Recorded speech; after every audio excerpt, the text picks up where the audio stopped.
Good morning students, myself Lokesh, working as assistant professor in Vijnan Lara Institute of Technology and Science. So welcome to the next lecture on ground improvement techniques unit 2, that is dewatering. So in our last class we have completed the introduction to dewatering, that is what is the purpose of dewatering, what are the effects of dewatering, and what is simply dewatering, that is removal of water from our site is known as a dewatering. So from now onwards we are going to start dewatering techniques. So the first technique to remove the water from our site is by using sumps and ditches. Sumps and ditches means nothing but opening a excavation pit. Okay, it's an open excavation pit. We are going to excavate. In that pit we are going to put our motor. So with the help of the motor we are going to remove all the water. Okay, so that is the concept. Let's see point by point. See, the sump is situated under the ground. We are going to excavate the ground until the water level. Okay, under the ground level of the excavation at one or various corners of a site. If the area of our site is very less, then we are going to excavate a sump at one corner only. If the area goes on increasing, then we need to go for number of sumps at each corner. Okay, and the method consists of cutting a small ditch. Small ditch means it's an open trench close to the bottom of the excavation. So let's see. For example, this is our site and we carry out excavation up to this point. Okay, but from here we have water table. So it becomes very difficult to excavate. So what we are doing? We are laying a excavation pit at the bottom of the excavation. Okay, this side, this area is we already excavated. Since because there is no water. But from this point we have water table. So at the bottom of the excavation we are going to excavate a sump or ditch. Okay, in this we are providing motors. With the help of the motors we are taking out all the water. Okay, and where we are locating this one? See, this is our site area. The sumps are generally located at one corner, or if the area is more, at two corners.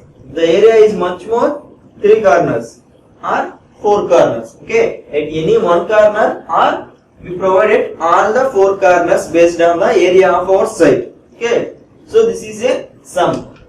See how it is going to happen. Under the action of gravity, all the water from the site is going to reach one corner, that is to the sumps. Okay, under the action of gravity, the water from slopes will flow to the sumps which are located at the corner of a site, and the water collected in the sumps is going to pump out later. Okay, so first we need to collect the water into the sump. Then by using the pumps we need to pump out all the water from our site.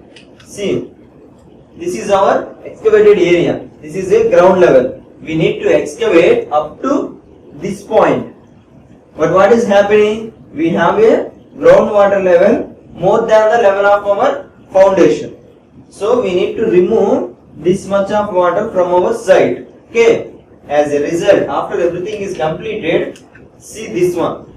So the water level here is disappeared. Where it is drawn down? It is pre-drained to this level. Okay. We are using the sumps here. The technique is well point technique. So whatever the technique, our purpose is to convert this into this one. Okay, here the water level is above the foundation level. So by using the dewatering methods, we have reduced the water table to this level. Okay, below our foundation level. So we can easily excavate all the soil and lay the foundation here. Okay, so we need to convert this into this. We need to reduce the water table. Here we use two terms frequently, that is pre-drain, that is removed, or draw down. Draw down means, see, this is a initial water table. Initial water table is up to this level. This is a ground surface. So we have initially the water table up to this point. After we are using dewatering techniques, we have removed the water. That means we have lowered the water table. So once we lower, the water table is going to drop. Okay, so this one is known as draw down. Draw down means the water table level after the dewatering technique is adopted. Okay. So let's see. See, this is the one. We have excavated a sump at this location. Okay. That is, we are already excavated the soil. In the bottom of the excavation, we are constructing this sump. So under the action of gravity, all the water is flowing into this ditch. Okay. Under the action of gravity, all the water coming into the sump we located.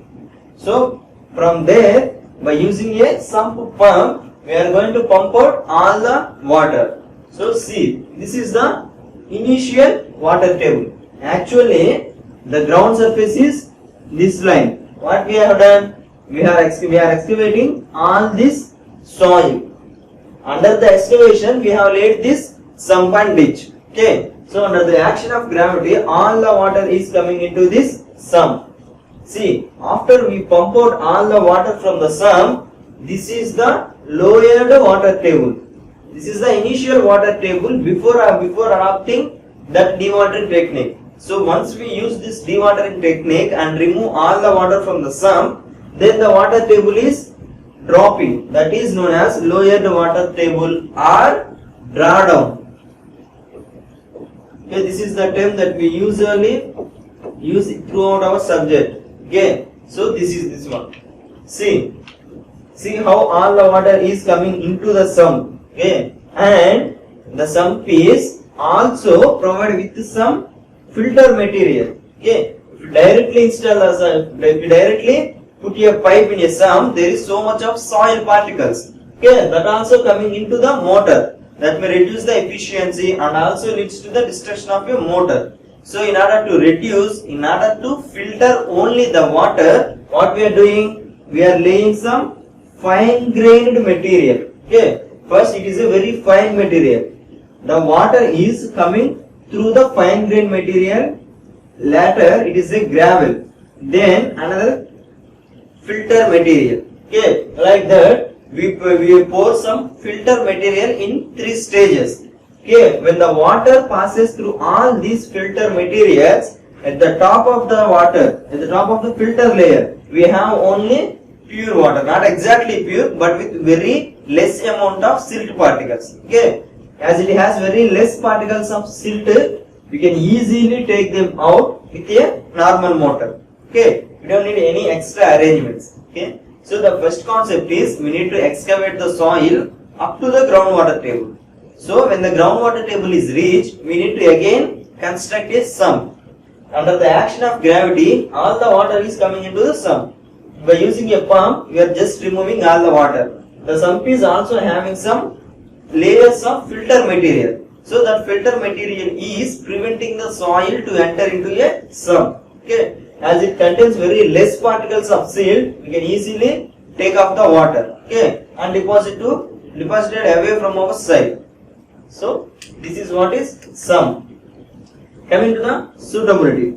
Here the main problem is the total water in our side has to reach the sump that is located at one corner. So the soil in our side must have good permeability. Then only all the water from our side can be able to reach to the one corner. Okay, so that's why it is suitable for gravel or well graded sandy gravel. Whether it is a gravel or it is a sandy gravel. Sandy gravel means it is a gravel but having some sandy particles, sand particles. The larger amount of gravel is present. Only small amount of well graded sand is present in the soil. Okay. That's why the first word is indicating less amount. The second word is indicating large amount. So once we call it as sandy gravel, sand is of less quantity, gravel is of large quantity. Okay. And it is suitable for gravel or well graded sandy gravel. And partially cemented material and porous rock formations. Okay, not only for gravel or sand, but also for partially cemented material. Cemented means, here cement indicates, it is not cement, it is cemented. Cemented means the size of the particles are almost equal to a size of a cement.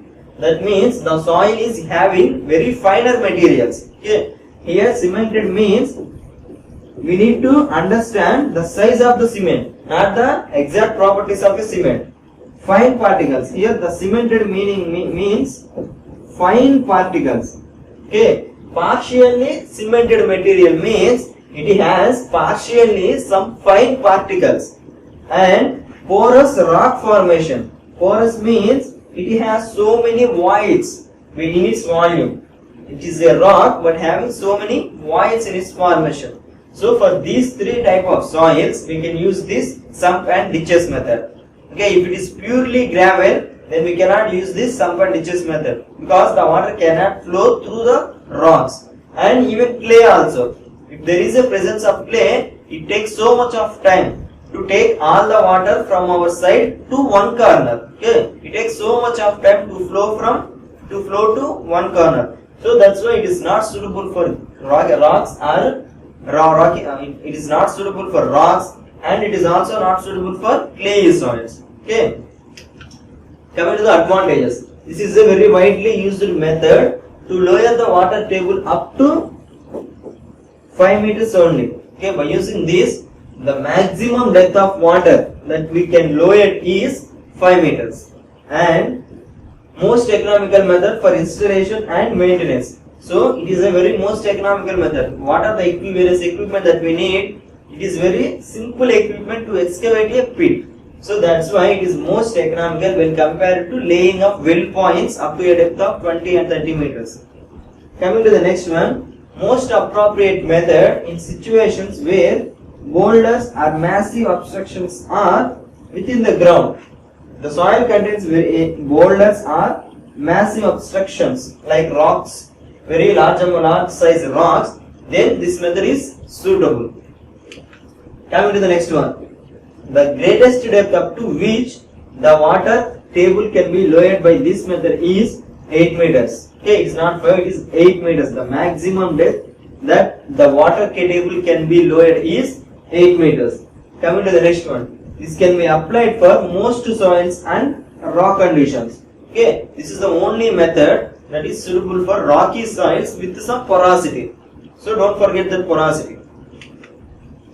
Coming to the disadvantages, the groundwater flows under the action of towards the excavation with high head or steep slope, and hence there is a risk of collapse of sites. Understand this? It is a permeable soil because so it has very less shear strength. So the sides of a permeable soil may easily collapse. See, this is a structure that we have seen. The water is flowing like this, right? The soil is of high permeability. So there is a possibility of collapse of the slope into the sump, right? Because the water is flowing with some high head. High head means it has so much of energy, and also we are providing some steep slopes. So there is a possibility of collapse of this slope, collapse of the soil into the sump. That is one of the disadvantage. Coming to the second one, in open or timbered excavation, there is a risk of instability of the base due to upward. For example, this sump we excavated with the help of a timber. Why we are using these timbers? To prevent the collapse of sides of a sump only.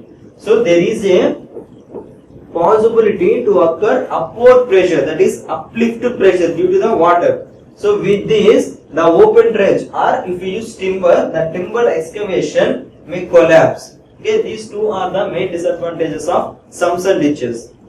So coming to the next one, well point system. The first one is single stage well point system. The second one is multi-stage well point system. Okay. The well point systems are classified into two types. The first one is single stage well point system. In this method, we are laying a well in single stage, whereas in multi stages we lay a well point and we excavate the soil. In the excavation, we are again laying the well points. Okay. Again the water table is lowered. Again we are doing excavation and again lowering we are doing well points. Like that we are going to reduce the water table step by step. But here we are using only single stage. See, This well point consists of a pipe of about 1 meter long and 50 mm in diameter. It is a well point. It is nothing but a pipe. The second one is it has perforations. Perforation means holes. Why? To enter the water from all the directions. Here the water is not entering only from the bottom. The water can also enter the pipe throughout its length due to these perforations. Okay. For example, take this pipe. This is a pipe. The pipe has perforations, means holes. These and all are holes. Okay. The water can also enter from bottom and from the holes. Okay. But there is a possibility of entering of silt material also. So what we are doing? We are covered with a screen to prevent the clogging of soil inside the pipe. Okay.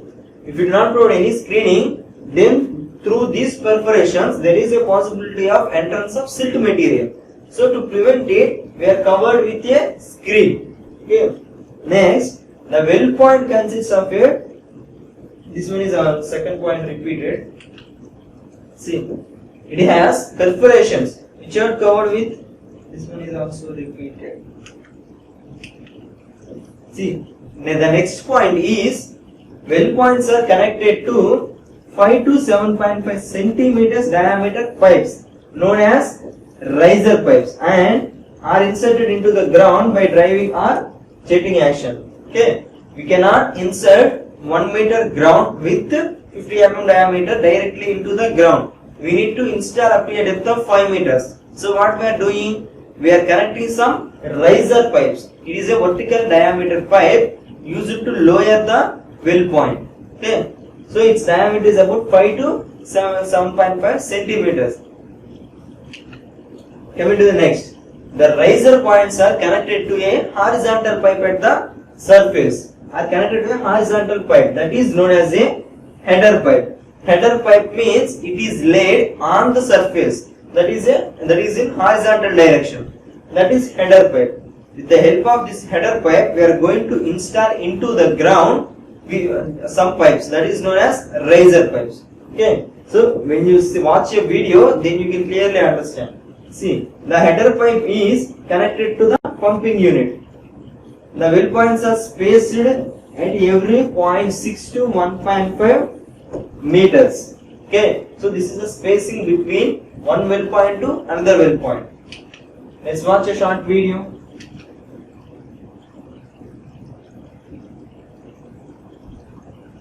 See, first of all, it is a header pipe that was laid on the surface in horizontal direction. These header pipes are connected, is jointed in the shape of both sides, generally in the U shape. See, that one is a bend to convert the direction of a header pipe.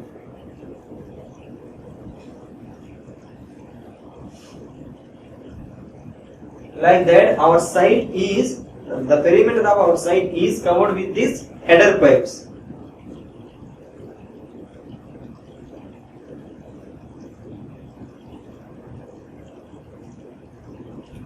For example, if we have a site like this, then we provide the header pipes through this perimeter. So this is the framework of a header pipe. See, all the ends are closing and one corner is connected to the pumping unit. Okay, this end is closed, this one closed. The other end is connected to a pump motor. See this. See, the connection in the jointing is completed. This is the shape of a header pipe in U shape. So once the header pipes are laid, then we are going to excavate a borehole. That is, here we are using this auger boring, but generally we use this jet. Okay, the jet is provided at the bottom of a well point. So the water strikes the soil with much velocity. That creates a quicksand condition. So the well point can easily penetrate. That is another method. But here we are using this auger boring. With the help of auger boring, we are constructing a borehole. So we are going to we are going to insert a well point in that borehole. See, that is a well point. Is connected to the riser pipe. See, well point is not that much long. It is just 1 meter long. The remaining length is riser pipes. See, the riser pipes are connecting to a header pipe.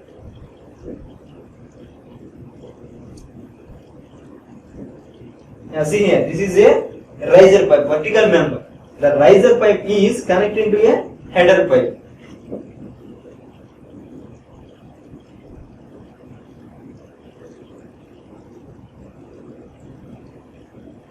The number of well points per site is varies with the depth of your water table. You generally use about 15 to 20 well points. See, that is a motor used to pump out all the water.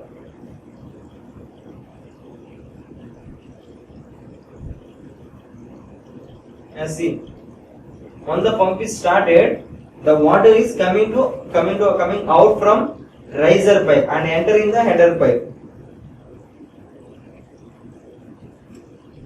See, this is the movement of water.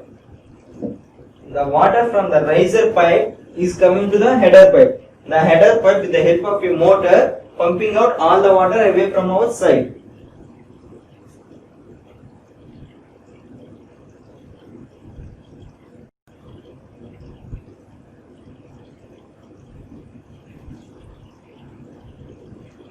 You know why we are using this header pipe? Because we cannot lay separate pumps for each riser pipe. So the riser pipe, all the riser pipes are connected to single header pipe. So we are giving the pump only for the header pipe.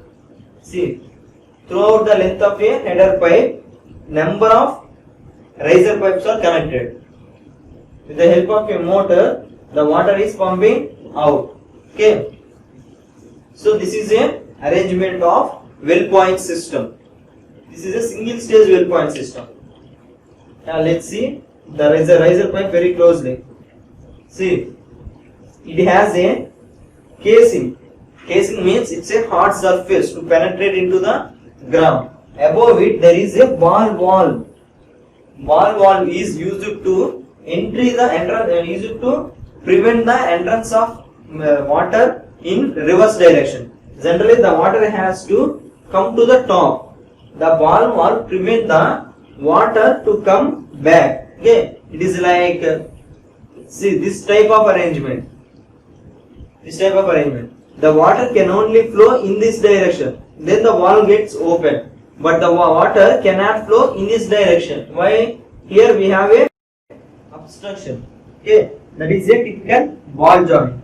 So the ball valve is used to allow the entry of water in one direction only. That is from bottom to the top. It does not allow the water to flow from top to the bottom. Then we have a casing again. Then it is a riser pipe which is covered with a screen. See, the screen is this dotted lines. Okay, the screen is provided around this pipe, and at the end we have a casting. These two are arrangements.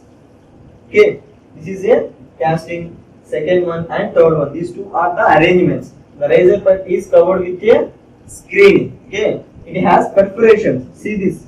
It is not very clear, but it has some holes. So the water can also enter from these holes. And we have this screening to prevent the entry of silt materials. Okay. And see, this is how it appears. It is a riser pipe. And this is a well point. Okay, the riser pipe is connected to a header pipe. Here also we have another valve. Okay, to allow the water into the header. See, this is a topsoil and this is a clay and this is a sandy soil. This method is also suitable for sandy soils. Okay, because it is also having high permeability. So the water from around our side can enter the well point. So we can easily take off the water. See, this is the original water table. Okay, after dewatering is completed, the water table is fall to this shape. The general shape of a drawdown is like this, the wings of a bird. Okay, so this is the drawdown water table or depressed water table. Okay, so typically this is what is a well point system, single stage well point system. Coming to the spacing varies with the type of a soil. Let's say for example it is a silty sand, which means silt content is less, sand content is more. So in such case the spacing is 1.5 to 2 meters. For sandy gravel it is 1 to 1.5, and for fine to coarse gravel it is 0.5 to 1 meter. So this is the spacing for various type of soils. Coming to the advantages. The advantages is it is very effective in sandy soils, that we know. The second one is it provides a drawdown of up to 5 to 6 meters in sand and 4 meters in silty soil. So the maximum depth of water that we can lower is 5 to 6 meters in case of sand and 4 meters in case of silty soils. And it's relatively cheap and flexible. We are inserting only a pipe, so that's it, with some screening, and we are using only a motor. And installation is very rapid. Rapid means very quick.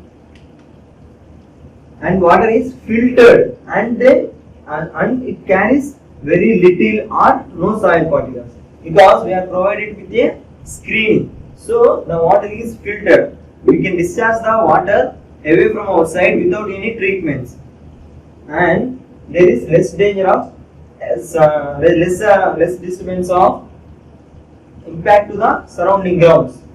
There is less danger of subsidence of the surrounding ground than the open pump system. In case of open sump, we need to excavate the soil. Here we are using whether a jet to penetrate the well, or we are using agar boring. So that causes no disturbance to the surrounding structures.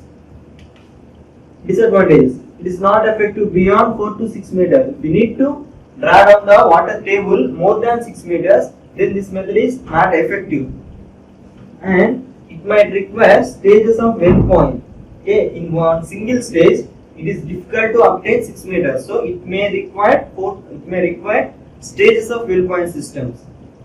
And if large gravel or stiff clay or soil containing some boulders is available in our site, then it is not possible to install the well point. We need to excavate a borehole up to a depth of 6 meters. If the soil is gravel or it contains boulders or the soil is clay, then it is very difficult to install the well point system. Okay. So let's summarize today's class.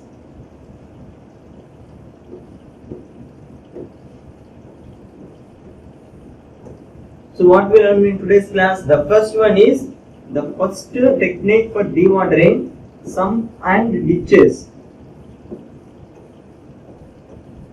and what is its suitability, for what type of soils it is most suitable,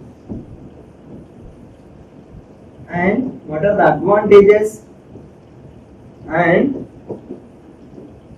what are the disadvantages of this sump system that we completed. Next, the second method of dewatering techniques is single stage well point system. So in this we are laying the well point in single stage only, whereas in multi-stage system we do these well points in various stages. Based on the depth of the water table we need to lower. Next, what is the spacing? Spacing of well points based on type of a soil. Then what are the advantages and disadvantages of well point system?